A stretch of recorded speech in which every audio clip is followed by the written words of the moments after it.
at a certain point in the league's existence, I'm gonna need for Kelsey Mitchell to get the same whistle as each other stars. The way she gets assaulted is insane, actually, and I've considered roping my sister in it to have office purse charges. Now, this is when Caitlin Clark chimed in. Caitlin Clark said, "Careful, you're going to get fined." Then Sydney goes, "Look, the WNBA is in hot water again, and it's all thanks to Caitlin Clark and Sydney Colson. They are absolutely not holding back anymore when it comes to the league's referee bias. Seriously, they're calling out some of the most obvious double standards you've ever seen in pro sports. So let's just get right into how this whole thing kicked off and why it might just reveal what the WNBA has been trying to hide." Who paying you, ref? Who you betting on? And mind you, there was some problems going on with the shot clock throughout the game. But man, there is no way. Right at the end of the game, you should be on top of it. You telling me you're not paying attention to when some hands touch that ball? Come on, man. And then to reward them with the timeout, like, fam, that's crazy work. Look, Caitlin Clark, like, what is going on here? She's like, no. Look, Caitlin ready to run the floor, fam. She's like. So the Indiana Fever just barely snatched a win, 76-75 against the Los Angeles Sparks back on August 29th. You'd think that would be a huge celebration, right? But nope. Instead, it sparked yet another massive controversy. Sydney Colson, who's been out all season with a torn ACL, was watching the game from home, and she saw something that just absolutely infuriated her. There is one referee. We definitely have to check for betting slips for this guy right here. I think his name is like Agun Agazi, because it sure seemed like he did not want to let the Fever take away this win, making the last 1.9 seconds last almost 5 minutes. He was just like letting them call a reset timeout, and then he was like, no, it's a foul. But I think the worst part about that 1.9 seconds was when 0.4 seconds was left on the clock, and Kelsey Mitchell was at the free throw line. She was trying to miss on purpose because that takes time off of the clock, because if she would have made it in, they would have been able to inbound and possibly do a tip in. But this guy allowed a reset timeout. When do you allow a reset timeout with 0.4 seconds? What happened? Well, in the second quarter, Kelsey Mitchell was driving hard to the basket. And then, bam! Kelsey Plum just grabbed her, practically yanked her, totally trying to stop the play. I mean, the contact was so clear and obvious. Even if you were sitting way up in the nosebleed seats, you would have seen it. Oh, there's Leah. You gave them every chance to win. If you look at this in slow motion, you can see Caitlin Clark clearly smiling in confusion, smiling in, did that really just happen? Smiling in, you sly W. And she says, she points at the other team, you gave them every chance to win. Oh, goodness gracious. Caitlin Clark, she's chomping at the bits to start talking to these referees during the game, during free throws, after the game. But get this, somehow, unbelievably, the referees just let it go. It was like they were watching a totally different game out there. Now, Mitchell still managed to somehow finish the play with a layup, which is crazy, but the damage was already done. The Fever bench just absolutely erupted in frustration. And that, my friends, is when things really started to heat up. That's what everybody saw in that game. Like, it didn't really matter what was going on. We all knew what was happening. We all knew what was happening there. And the game was being given. The game was absolutely being given to the Sparks. They were giving the Sparks every single chance possible to go and win that game. Even though realistically, did they deserve to win that game? Hell no. Hell no. They did not. And honestly, some people would argue they didn't even deserve to win that game with what was happening. Even Caitlin Clark, who was injured and just chilling on the bench, she couldn't keep quiet. She got up and started yelling at the refs, screaming, "Call it! Call it!" Her teammate, Lexi Hull, was so mad that she actually stood up in protest too. And what happened? The officials immediately slapped her with a technical foul. Now just think about that for a second. Hull gets penalized, right? Just for being upset about an obvious no call. But the player who actually committed the foul, she just gets to keep playing like nothing even happened. It's wild. Yo, please tell me y'all saw Caitlin Clark, the GOAT. Y'all saw Caitlin Clark crash out on the bald head ref last night. Please tell me y'all saw this. And she had Caitlin Clark spazzed on the referee last night. And I'm not mad about it. I see a lot of the haters talking about, oh, she be doing too much with the man. Mind your business. You are not in a GOAT's place, so stay out of a GOAT's business, okay? It's that simple. The officiating was awful last night. I don't know what was going on in that Los Angeles Sparks Indiana Fever game, but the officiating was flat out. But here's where it gets absolutely wild. Sydney Colson, watching this whole circus from her living room, finally decided she'd had enough. She went straight to social media and dropped a tweet that perfectly summed up what pretty much everyone was thinking. She said, "At a certain point in the league's existence, I'll need Kelsey Mitchell to get the same whistle as other stars." The way she gets assaulted is insane, actually. And I've considered roping my sister in to have her office pursue charges. And listen, this wasn't just some random complaint from an injured player looking for attention. Colson was dead serious about this systematic targeting of Indiana Fever players. And she wasn't afraid to put it out there for the whole world to see. That tweet just absolutely blew up, faster than a Caitlin Clark three-pointer, and that's when Clark herself jumped right into the conversation.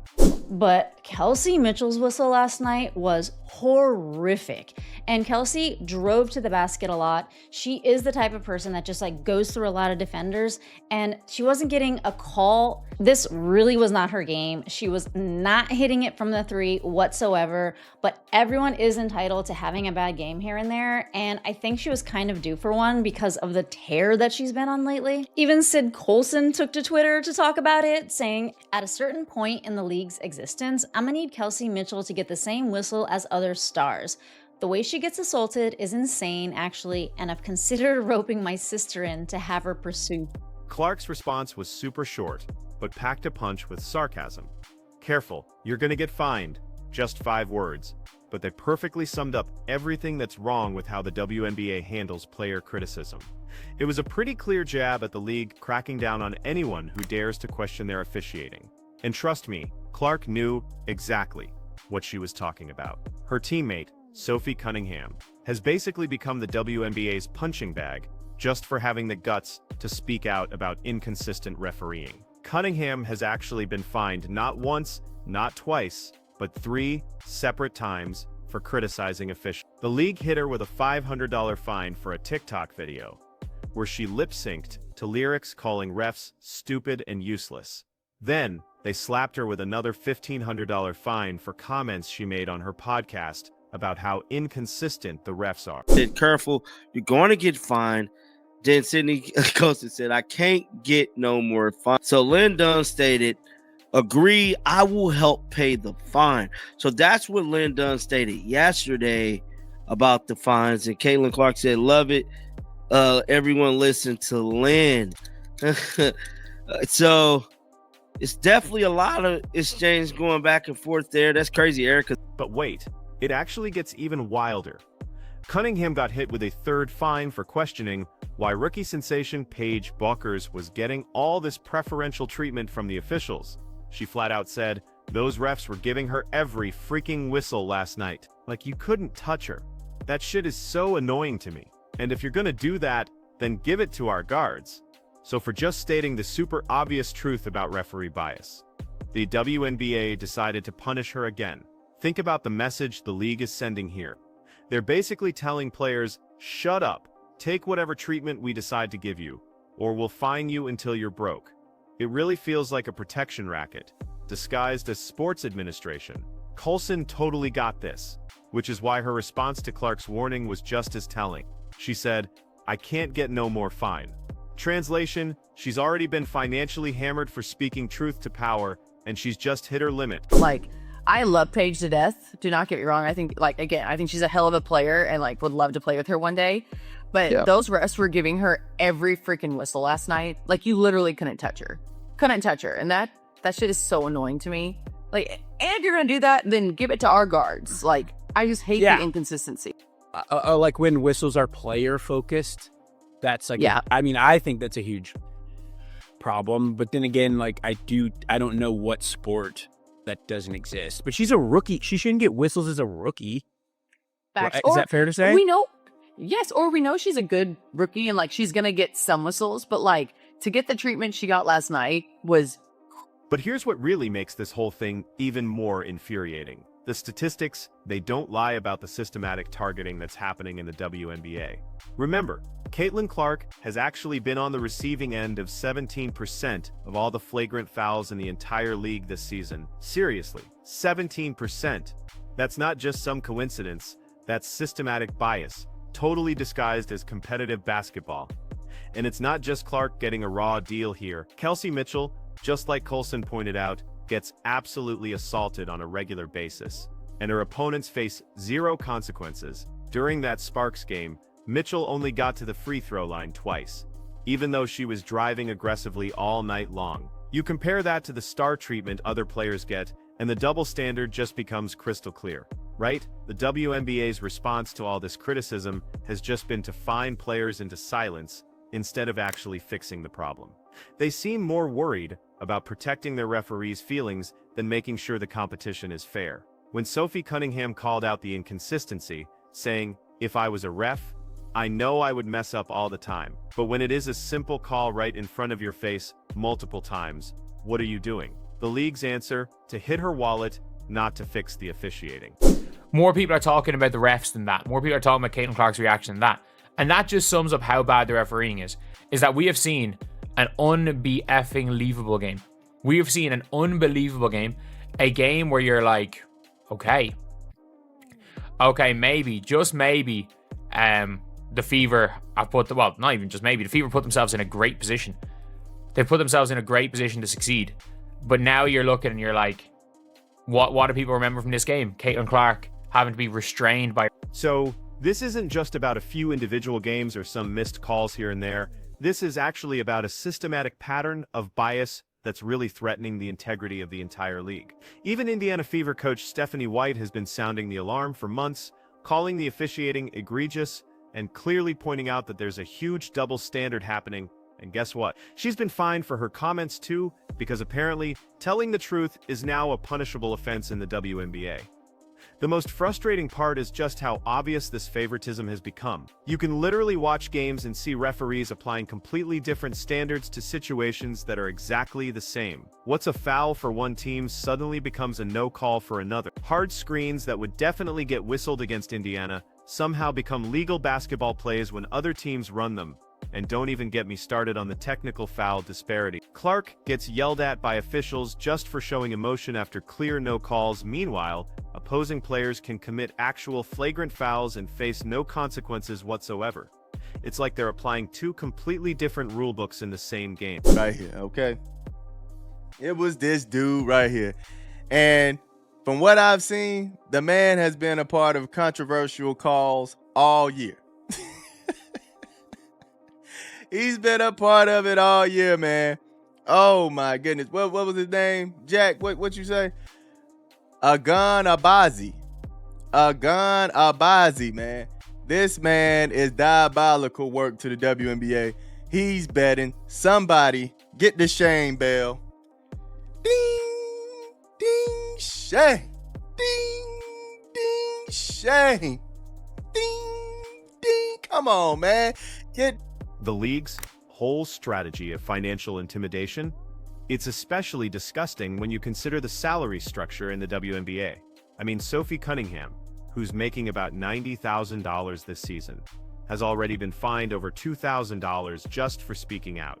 That's a huge chunk of her income. They're basically punishing her for daring to criticize poor performance in her own workplace. But here's the beautiful irony in all this. The WNBA's heavy-handed approach is totally backfiring. Instead of shutting down criticism, They've created what's called a Streisand effect. Every single fine just generates more attention and even more support for the players. Fever fans are literally offering to pay Coulson's potential fines. Even former team executives, like Lynn Dunn, are publicly taking the players' side over the league office. And the timing for all this? It couldn't be worse. For the WNBA, they're blowing up in popularity right now, largely thanks to Caitlin Clark's amazing rookie season. And instead of protecting their biggest stars, they're letting them get mauled on the court while punishing anyone who points it out. It's truly like having a goose that lays golden eggs and deciding to shoot it because it makes too much noise. Hey, Ganabazi, how much money you got on that game? You took the Sparks to win, huh? Didn't you? You took the Sparks to win, huh? Didn't you? It's okay. It's okay. Maybe next time. Maybe next time you'll get the benefit of the doubt. The referees are bad, but the referees are absolutely horrendous in this game. There's no other way to call it for what it is. The referees are abysmal. And you can't help but wonder, is there foul play going on here? Is there foul play going on? Yeah, that's just one example, but we can go game by game and just What makes Coulson's tweet particularly powerful is that she's not even playing right now. She's literally watching from the sidelines with a torn ACL, and she still can't stomach the blatant mistreatment of her teammates. That's the kind of solidarity and courage that really exposes just how rotten this officiating situation has become. Clark's quick response, warning Coulson about potential fines, it just shows how normalized this financial intimidation has gotten. Players now have to weigh every single public comment against the possibility of getting punished by the league. It's created this whole atmosphere where legitimate criticism of poor performance is treated like insubordination. The really infuriating part, the WNBA could easily fix this. They could implement better training for officials, create clear accountability measures, and just stop treating valid criticism as some kind of personal attack on their authority. Instead, they've chosen this path of financial bullying and victim blaming. Meanwhile, the games just keep getting messed up by inconsistent officiating that makes you wonder if some refs are even watching the same sport as everyone else. Clear fouls go uncalled, phantom calls get made at crucial moments, and the star players, who are supposed to be protected, get targeted with total impunity. Be a lawyer. Sid Coulson is someone that everyone used to call the face of the league because she gets along with everybody. So when she's taking to Twitter to complain about something, it must be bad. Because usually she's just really funny, kind of cracking jokes here and there. And although this was pretty funny, there was a tone of seriousness, like calling out the referees, because the way that the Indiana Fever has been officiated, I think she finally understands from being on the team. And I'm telling you, this team sticks together. Her whistle was so bad last night that Lexi Hull even got a tech for it. And we are talking about Lexi Hull. Has not had a tech yet this. The broader pattern here is just unmistakable, isn't it? The WNBA has created a system where certain players get all the preferential treatment, while others, especially those on teams like Indiana, are held to completely different standards. It's not even about the quality of play or really following the rules anymore. It feels like it's all about maintaining whatever narrative the league office prefers. And now, with Clark and Coulson refusing to stay quiet, that system is finally being exposed for what it really is. It's a rigged game where the outcomes are influenced more by blatant referee bias than by actual basketball skill. The league's response of fining anyone who points this out only proves how desperate they are to keep up this illusion that everything is fair and balanced. The fact that players are willing to risk serious financial punishment just to speak out, that really shows you just how bad things have gotten. When professional athletes would rather pay thousands of dollars in fines than stay silent about what feels like corruption, you know the system is fundamentally broken. Clark's got every single call imaginable, and it was just noticeable, to the point you got Caitlin Clark running on the floor, ready to crash out on a ref in the middle of the game, to the point where it's obvious. It's obvious. It's like the fix was in. The fix was completely in. So the WNBA needs to do something about this.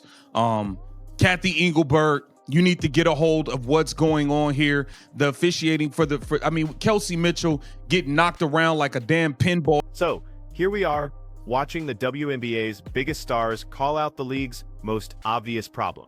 And how does the league office respond? With financial threats instead of actual reform. It's a perfect example of everything that's wrong with how this league is being run. And players like Clark and Coulson totally deserve credit for having the courage to say what pretty much everyone else is thinking. The big question now is whether the WNBA will finally listen to its players and its fans, or just keep going down this path of financial intimidation and willful blindness. Based on their track record, I wouldn't expect any meaningful change anytime soon. But at least now, thanks to players like Caitlin Clark and Sydney Coulson, the whole world can clearly see exactly what's happening behind the WNBA's carefully constructed facade.